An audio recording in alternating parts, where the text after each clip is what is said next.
Olá, meus queridos alunos de terapêutica, tudo bem?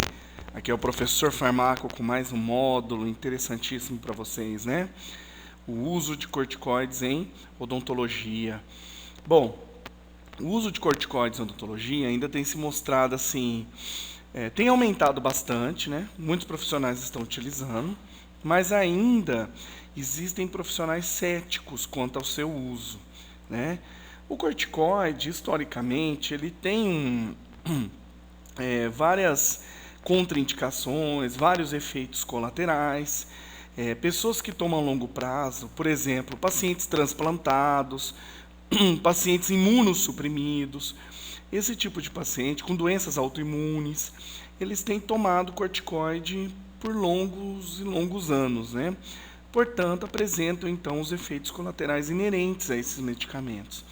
Só que o que eu quero deixar ressaltado? Que em longo prazo tem problemas, mas em dose única, que é o que a gente usa em odontologia praticamente, ou no máximo por mais 2 dias, não apresenta efeitos colaterais clinicamente significativos.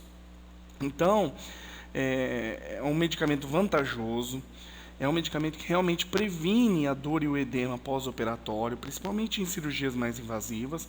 Então, é um medicamento que vale a pena ser utilizado, principalmente por cirurgiões, bucomaxilo, ou profissionais que fazem cirurgias orais menores no consultório. E endodontistas também é muito interessante.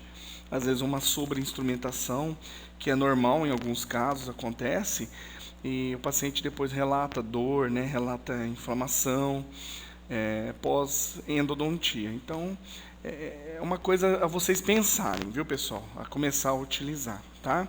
É fácil de prescrever, receita simples e o paciente vai ter uma qualidade melhor pós-operatória e vai agradecer, né? E vai sempre relacionar esse sucesso da cirurgia à mão do profissional. Eu sempre falo, doutor, fez a cirurgia, nem inchou depois, né? Então o corticoide tem essa grande vantagem aí. Vamos ver um pouquinho sobre ele. Bom, então vamos ver as meias-vidas biológicas, mecanismos de ação, as vantagens do uso, efeitos colaterais, as indicações e contra. Então existem contraindicações mesmo em dose única, então é importante a gente salientar isso. Os usos com precaução e as doses e posologia, tá certo, pessoal? Vamos lá. Vidas biológicas, nós temos os de ação curta, que são os de 8 a 12 horas, né, que é a cortisona e a hidrocortisona. Os de ação intermediária, 18 a 36, a prednisolona e a triancinolona. Pessoal, qual que é o nome comercial da triancinolona? Tenho certeza que você mesmo já usou corticoide ou indicou corticoide para o paciente, mesmo achando que não. A triancinolona, pessoal, nada mais é do que o Oncilon A em hora base, tão usado aí para lesões afitosas, né, da cavidade bucal. Por que ele é usado para lesões afitosas? Porque a afta, pessoal, é uma doença, é um mecanismo autoimune do corpo. Então, quando você sofre um trauma químico, por exemplo, alimentos ácidos, ou um trauma mecânico, por exemplo, escovação, a afta surge. Então, com o Oncilon, com a triancinolona, que é um corticoide, você vai diminuir essa resposta do organismo, porque o corticoide é imunossupressor.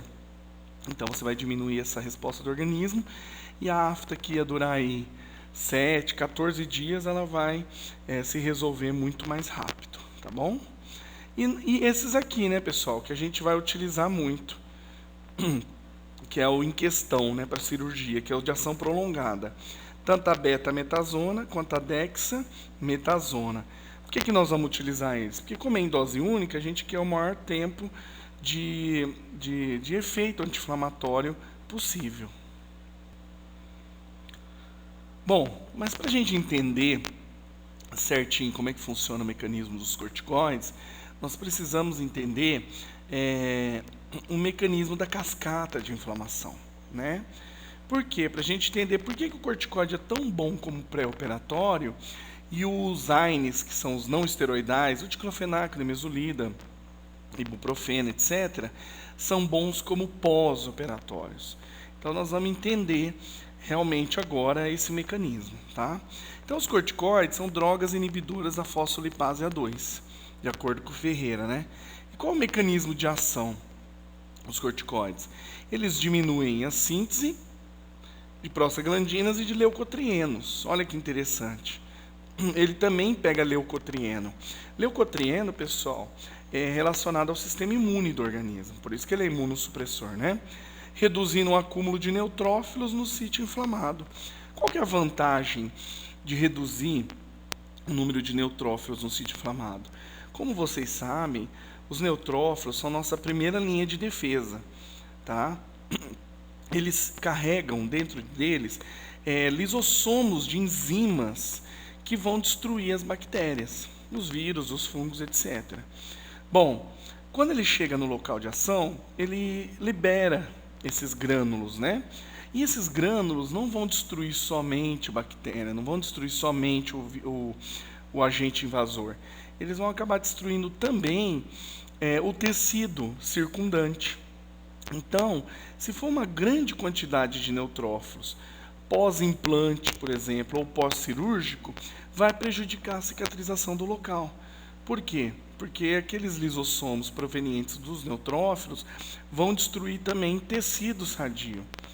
Por isso que quando tem uma infecção, vamos dizer, um pouco mais aguda, há a formação de pus. O que é o pus, pessoal? O pus nada mais é do que neutrófilos mortos, bactérias mortas e tecido morto. Então, se a gente conseguir não inibir totalmente, tá? Mas se conseguir modular essa ida de neutrófilos ao local de ação, você consegue também uma cicatrização e uma recuperação pós-cirúrgica muito mais adequadas. Então, é interessante que a gente module, controle, né? Diminua essa ida de neutrófilos até o local da cirurgia, ok? Para ficar bem claro isso aí. Olha lá a cascata de inflamação, né? Então vamos debulhá-la, vamos entender certinho. Estímulos químicos e físicos ativam a fosfolipase A2, que é uma enzima que está presente em todo o nosso organismo, tá? A fosfolipase A2. A fosfolipase, quando ela é ativada, ela vai destruir um fosfolipídio de membrana, chamado ácido araquidônico. Tá? Então, você teve a lesão, ativou a fosfolipase vai na membrana celular, degrada essa membrana e libera o ácido araquidônico. O ácido araquidônico ele vai servir de substrato, ele vai servir de reagente, né? De tipo assim, ele vai começar a reação química para ciclooxigenase 1 e 2, a famosa COX 1 e 2, e também do outro lado da cascata, que é a lipooxigenase, tá?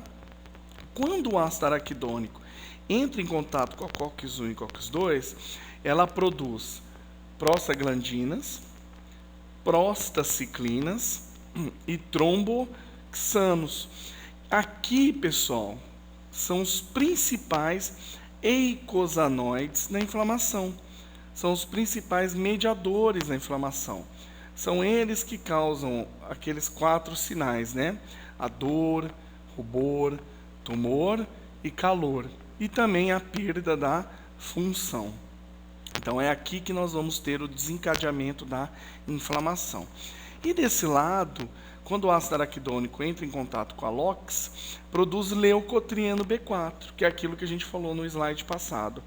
O leucotrieno ele é o principal quimiotáxico de neutrófilos, ou seja, ele que modula, que leva os neutrófilos para o local da agressão. Então, se a gente diminuir, diminui também o número de neutrófilos. Olha lá, vamos entender agora. Onde que o corticoide atua? O corticoide, quando você toma o corticoide, ele entra na sua célula, no DNA, e faz com que a sua célula produza uma substância chamada lipocortina. Essa lipocortina que vai inibir a fosfolipase A2. Tá certo? Então, pessoal, olha só, pega a cascata aqui em cima. Pegando aqui a fosfolipase A2, inibindo, quando for ter o estímulo químico físico, quando você for provocar, o que acontece? A fosfolipase já está inibida. Então você vai diminuir a degradação do ácido araquidônico e diminuir a formação desses eicosanoides e diminuir a formação também de leucotrieno B4. Olha que beleza. Então você atinge os dois lados da cascata, diminuindo toda a produção dessas substâncias. Você pega lá em cima. Agora, vamos supor que o paciente já chegou com edema, com inflamação no consultório. Então já foi tudo ativado. Adianta eu dar corticoide? Eu dou corticoide, ele vai inibir a fosfolipase, mas tudo isso aqui já está sendo formado. Então, como já está sendo formada essa substância, a pessoa vai demorar um tempo para diminuir toda essa substância e diminuir a inflamação. Então, o melhor, quando a pessoa já chega com edema, são os AINES, que você pega na COX-1 e COX-2 e diminui toda essa formação mais aguda da inflamação, que são os principais mediadores. Então, por isso que o corticoide é melhor pré-operatório, para prevenir, e o AINES é melhor pós-inflamação, para eliminar o processo inflamatório, ok? Bom, por que hoje mudou a posologia do corticoide? Antigamente, você dava de 4 a 8 miligramas 1 hora antes do procedimento. Hoje não, você dá de 3 a 4 horas antes. Por quê? Porque até o corticoide chegar na sua célula e estimulá-la a produzir lipocortina, isso vai demorar um pouco. 1 hora já tem lipocortina produzida, mas de 3 a 4 horas tem muito mais lipocortina. Então o seu efeito de prevenção inflamatória vai ser muito maior. Por isso que a posologia hoje são de 3 a 4 horas, ok? Não esqueçam disso. Bom, então quais são as vantagens do uso dos corticoides, né? O controle adequado da migração e acúmulo dos polimorfonucleados, né? Evita a produção excessiva de mediadores químicos, dor e edema excessivos no pós-operatório, né? Então evita, a gente viu lá, né, que evitando a produção dos eicosanoides, você diminui então a dor e o edema excessivo, né? E propicia melhores condições para a evolução do processo tecidual de cura. Ou seja, como havíamos dito anteriormente, inibindo, modulando, diminuindo a ida de neutrófilos ao local, você vai melhorar esse processo tecidual de cura, então. Bom, e aqui falando um pouquinho dos efeitos colaterais, né, mais conhecidos dos corticoides. Mas lembre-se, todos esses efeitos acontecem quando a pessoa usa a longo prazo, tá? Para vocês não esquecerem. Bom, por que as pessoas falam que o corticoide incha, né? A pessoa fica demasiada, engorda, né? Alguns falam, engordei depois que eu usei corticoide. Na verdade, o corticoide não engorda, né? Ele incha. Por que ele incha? Porque ele retém sódio. Simples assim. E onde há sódio, há água. Então, se ele retém sódio, ele retém água.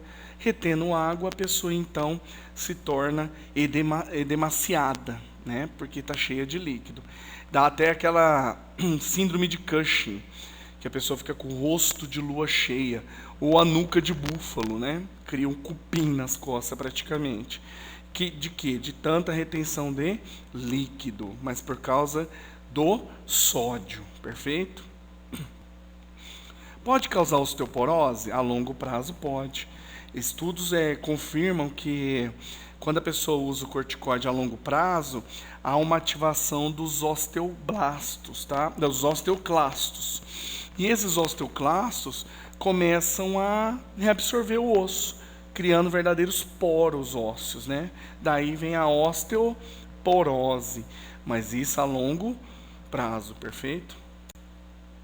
Também pode causar miopatias corticoides, ou seja, doenças musculares, dores musculares devido ao uso de corticoide. Então a pessoa começa a ter dor, parece uma fibromialgia. Tudo isso devido ao uso crônico de corticoide.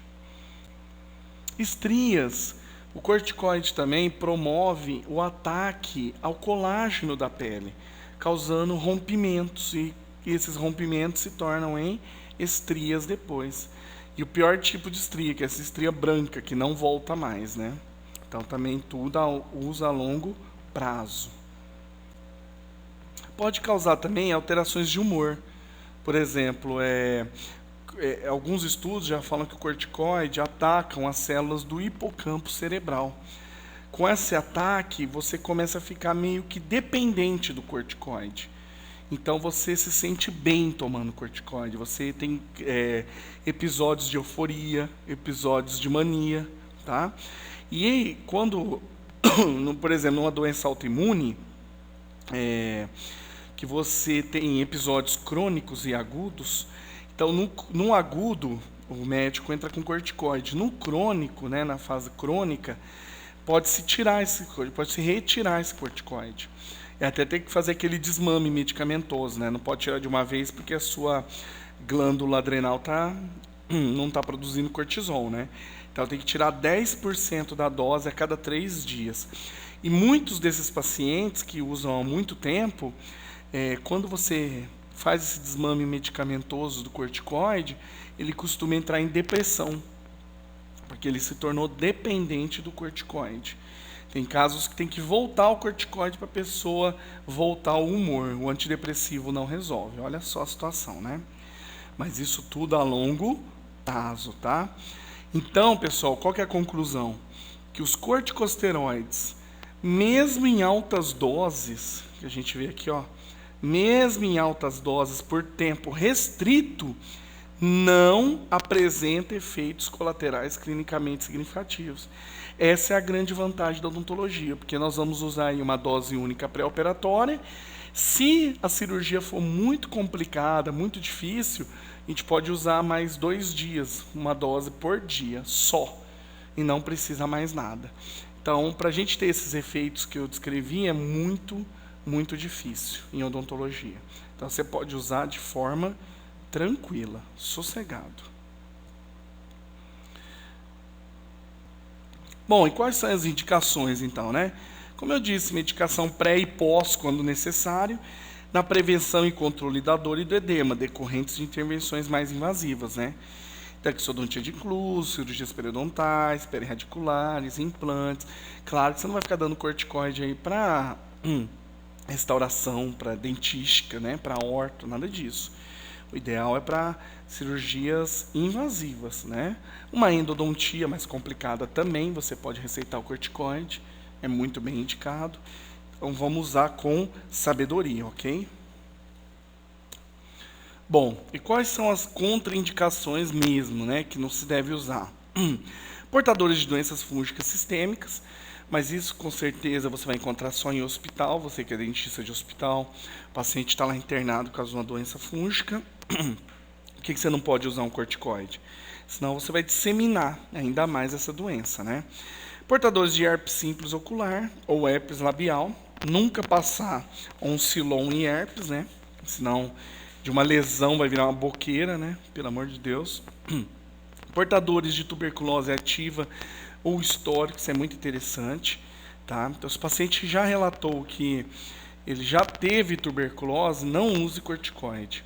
Por quê, pessoal? O bacilo de Koch, causador da tuberculose, ele não sai inteiramente do corpo. Mesmo que a pessoa tenha tomado antibióticos e melhorado, ele se encapsula no pulmão. Tanto que se você tirar um raio-x de um pulmão de um tuberculoso, você vai perceber várias fibroses, vários pontos brancos de fibrose. E nessas fibroses pode ter um bacilo de Koch encapsulado. E alguns estudos já mostraram que o corticoide tem o poder de ressuscitar esse bacilo.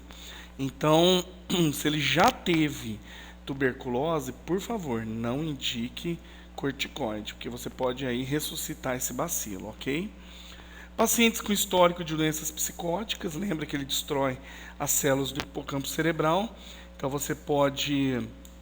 Claro, numa dose única é muito difícil, mas é bom evitar. Você pode piorar a situação do paciente. E histórico de hipersensibilidade, ou seja, de alergia ao corticoide. Apesar do corticoide já ser um antialérgico, né? Ele inibe a histidina carboxilase, enzima que cria a histamina. Então é muito difícil alguém ser alérgico a corticoide, mas pode acontecer. Portanto, claro, né? Se ele for alérgico, você não vai utilizar. Usos com precaução. Em gestantes ou lactação, porque ele passa muito pela placenta, então é bom evitar.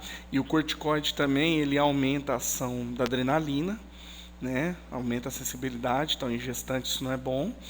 Ou lactação, porque ele passa muito pelo leite. Mas lembre-se, né? O pico de excreção dos fármacos pelo leite materno é sempre 2 horas após a dose. Então, orientar a lactante quanto a isso. Diabéticos, cuidado. Se o diabético for compensado uma dose única, não tem problema. Mas o diabético, qual que é o problema em relação ao corticoide? Eu não falei que corticoide aumenta a ação da adrenalina? Se o corticoide aumenta a ação da adrenalina, a adrenalina, ela quebra glicogênio no fígado. Se ela quebra glicogênio no fígado, ela libera mais glicose no sangue. Então, para um diabético, você dando aí o corticoide, ele vai aumentar a ação da adrenalina, vai quebrar mais glicogênio e vai aumentar a glicemia do paciente. Então, se for descompensado, nem pensar. Hipertenso, lembra que ele retém líquido? Então, para o hipertenso também descompensado pode alterar a pressão, além de aumentar a ação da adrenalina sobre o músculo cardíaco, ok? Cardiopatas, por esse motivo que eu acabei de falar, aumentação da adrenalina, ou portador de úlcera péptica, lembra que ele pega as 2 cascatas da inflamação. Então ele acaba pegando um pouquinho de COX também, principalmente a COX-1. E a COX-1 é que é responsável pela proteção estomacal, então toma cuidado, ok? Portadores de infecções agudas disseminadas, porque ele é imunossupressor, e portadores de asma brônquica. Tá? Porque assim, nós temos 2 tipos de asma, a asma alérgica e a asma brônquica. A asma alérgica, geralmente, o paciente ele toma corticoide, né? Ele já toma corticoide na asma alérgica. Só você olhar a bombinha, tal. E a asma brônquica, ele toma adrenalina, tá? Ele toma adrenalina para causar broncodilatação. Lembra que eu falei que o corticoide aumenta a ação da adrenalina? Então, se o cara já toma adrenalina todos os dias e você ministra para ele um corticoide, você vai aumentar a ação dessa adrenalina no sistema cardiovascular dele. Então, toma muito cuidado. Bom, e quais são os esquemas posológicos preventivos, então, pessoal? Betametasona 4 mg, o Celestone 2, né? 2 a 4 comprimidos 3 horas antes da intervenção, em dose única. Ou a dexametasona 4 mg, que é o Decadron 4. 1 a 2 comprimidos, dose única, 3 horas antes da intervenção. Bom, pessoal, de qual desses vocês escolheriam? Eu escolheria a dexa, por quê? Porque são menos comprimidos, tá? Então, se você for dar 8, são só 2 comprimidos. Se for dar 4, somente 1. Quando é que eu escolho 4 ou 8? Eu escolho dependendo da complexidade da cirurgia. Se for uma cirurgia, um protocolo muito grande de implantes, por exemplo, é melhor você dar 8. Se for uma cirurgia mais tranquila, uma extração do siso, só, uma cirurgia mais curta, você pode, então, dar somente 4 miligramas. Entretanto, hoje os profissionais estão utilizando de forma geral 8 miligramas. Você tem um efeito pós-operatório bem mais eficaz. E para criança, como é que você faz, né? Existe o betametasona gotas, que é o Celestone em solução. Você vai calcular N gotas, que significa 1 gota a cada 2 quilos de peso, 30 minutos antes do atendimento. Por que 30 minutos? Porque a absorção da solução em gotas é muito mais rápida do que a absorção por via oral. Então, você vai, uma criança aí de 20 quilos, você vai dar 10 gotas, né? Uma criança de 40, 20 gotas, e assim por diante, bem facinho, tranquilo. Apesar que o uso de corticoide em criança vai ser em procedimentos muito raros, né? Você vai fazer um procedimento muito invasivo, mas pode acontecer, ok? Bom, e por que a gente põe esse aqui, homeostasia do eixo tálamo-hipófise adrenal, né? Isso aqui, pessoal, para mostrar que nós já temos a produção do corticoide no nosso organismo, de forma fisiológica. Qual que é o pico de produção desse cortisol? Geralmente às 8 horas da manhã. Então, se você puder programar cirurgias para o período da manhã, você não vai influenciar tanto nesse eixo, porque quando você der o corticoide, o organismo já vai estar no pico. então você não vai precisar influenciar tanto nesse eixo.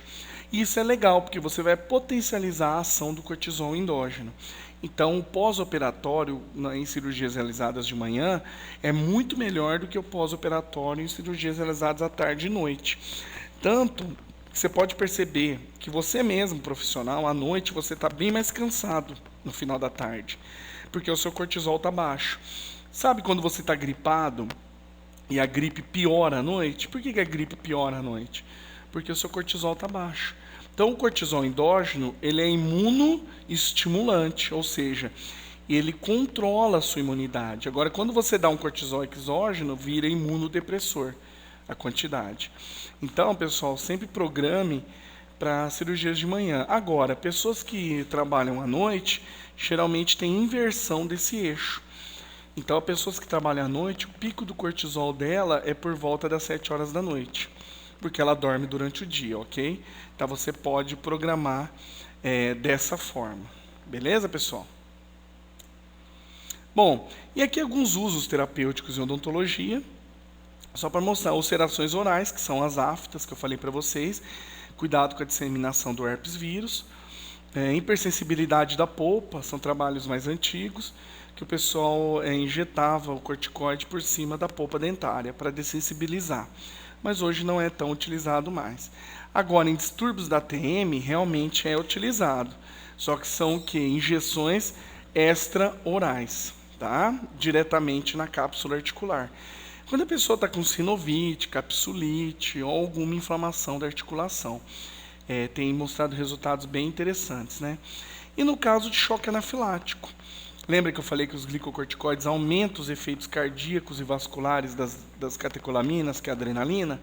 Então, no caso de emergência, se você injetar corticoide e depois adrenalina, você vai potencializar em muito a ação da adrenalina, ok? Então era isso, pessoal.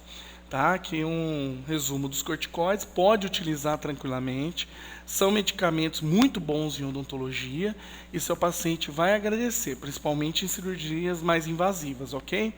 Se tiver alguma dúvida, pode mandar um WhatsApp para o 17 981 19 39 51.